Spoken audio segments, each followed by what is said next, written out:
Hello বন্ধুরা বন্ধুরা দেখুন দীপালি কিচেনে আজকেরও একটা ভিডিও নিয়ে এসেছি। বন্ধুরা গরম তো প্রায় পড়েই গিয়েছে, আর এখন গরম মানে একটু ঠান্ডা শরবত হলে খুবই ভালো লাগে। তার জন্য আমি আজকে নিয়ে এসেছি একটা বেলের শরবত। তা বন্ধুরা দেখতে থাকুন। এই দেখুন বন্ধুরা, দুটো বেল কিনে নিয়ে এসেছি। দুটো বেল একদম বাজার থেকে কিনে নিয়ে এসেছি। আজকের বেলের শরবত বানাবো। আপনারা প্রথম থেকে লাস্ট পর্যন্ত ভিডিওটা দেখতে থাকুন কীভাবে বেলের শরবত। আর এই গরমের সময় বেলের শরবত খেতে কিন্তু বন্ধুরা খুবই ভালো লাগে। তাহলে দেখুন বন্ধুরা আমি কীভাবে বেলের শরবত বানাচ্ছি। প্রথমে আমি বেলগুলো এখন ফাটিয়ে নেব। এইভাবে একদম ভুসিগুলো বের করে নেব। আমার বেলগুলো একদম কুড়ে নিয়েছি। এই দেখুন একদম খোলাগুলো একদম পরিষ্কার করে নিয়ে নিয়েছি। এইবারে আমি একে জল দিয়ে দেবো, দিয়ে মাখাতে থাকবো। আর এটা হাত দিয়ে মাখাতে হয় বন্ধুরা, মনে কিছু করবেন না। আমি হাত ধুয়ে নিয়েছি কিন্তু, কেন হাত দিয়ে মাখালে শরবতটা ভালো বানানো যায়। বন্ধুরা দেখুন আমি একদম বেলগুলো, এই যে ভুসিগুলো থাকে না, একদম চটকে চটকে দেখুন জল থেকে পুরো কাকগুলো বের করে নিয়েছি। আর এইগুলো এখন ফেলে দেবো, দিয়ে আমি ভালো করে ছেঁকে নেবো এটাকে, শরবতটাকে। এই দেখুন এইভাবে একদম সব তুলে নেব।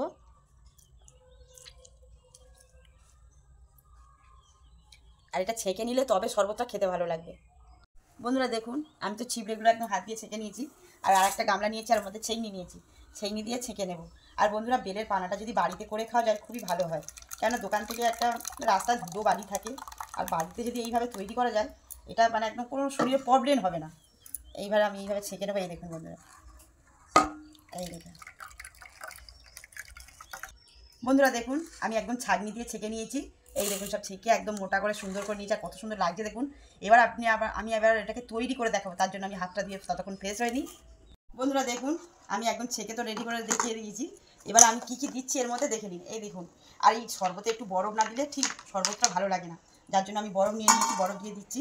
আর এই একটু বিট লবণ দিয়ে দিচ্ছি। চিনিটা নিয়েছি, চিনি দিয়ে দেবো। চিনিটা আপনারা পরিমাণ মতন দেবেন। আর একটু ভাজা জিরের গুঁড়ো নিয়েছি, কেন ওটা খেতেও সেন্ট হবে, একটা খেতেও ভালো লাগবে। আর ওর মধ্যে আমি একটা লেবুর রস চিপে দিয়ে দেবো। বন্ধুরা এটা কিন্তু উপোস করেও খাওয়া যায়, আর খেলে এটা পেটও ভার থাকবে। যাদের পেটের সমস্যা আছে তারাও খেলেও খুবই ভালো কাজ দেবে। এটা সবার পক্ষে এটা খুবই ভালো জিনিস। তাহলে এখন আমি এটাকে ভালো করে ফেটিয়ে নেব।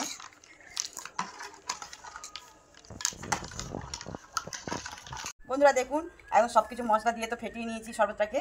এবার আমি গ্লাসও নিয়ে নিয়েছি, আর আমি সবাইকে বসতে বলে দিয়েছি। ঠাকমা সবাই বসে গেছে, এবার সবাই খাবে, খেয়ে বলবে কেমন হয়েছে শরবতটা। এই আমি গ্লাসে ভরে নিচ্ছি। এবার ঠাকমা খুব ভালো, খুব সুন্দর হয়েছে। আমার সেন্ট বেরোচ্ছে না ঠাকমা? সুন্দর সুন্দর সেন্ট বেরোচ্ছে। সেন্ট বেরোচ্ছে, তার মানে কত ভালো হবে খেতে। তার খুব সুন্দর খেতে হবে। দেখো বন্ধুরা খুব সুন্দর এই বেলে পানা করেছে, খুব সুন্দর।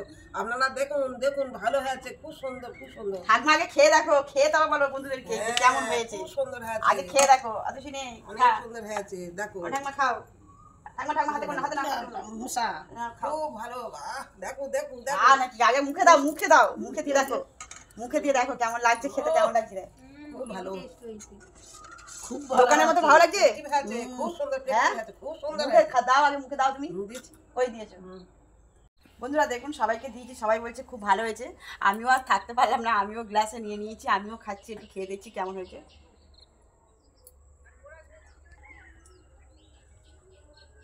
বন্ধুরা সত্যি খুবই সুন্দর হয়েছে।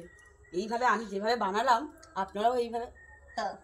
বন্ধুরা এত সুন্দর যে খেতে হয়েছে, আর তার উপর যে লেবুর রসটা দিয়েছি না, যেটা কত সুন্দর ফ্লেভার বেরোচ্ছে, মানে ভাবতেই পারবে না। আপনারা এইভাবে একবার বাড়িতে বানিয়ে খেয়ে দেখুন, অবশ্যই ভালো লাগবে। আর যদি ভিডিওটা ভালো লেগে থাকে তাহলে আমাকে লাইক, কমেন্ট, শেয়ার এবং সাবস্ক্রাইব করে আমার পাশে থাকবেন। টাটা।